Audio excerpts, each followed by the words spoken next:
रत्नकुण्डलमण्डिता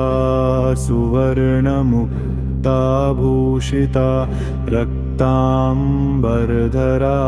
दिव्या चन्द्रकोटिप्रभानना नागमालाधरा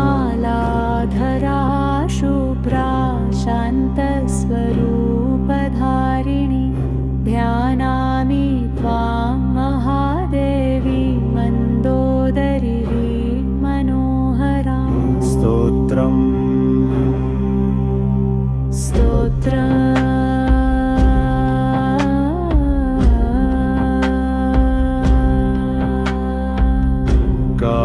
कालातीतां कालिनीं करुणामृतवर्षिणीं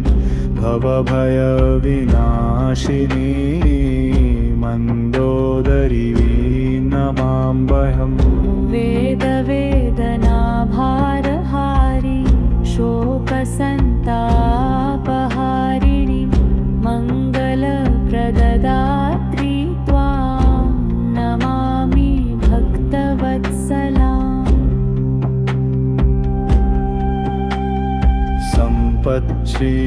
सम्पत्श्रीप्रदायिनी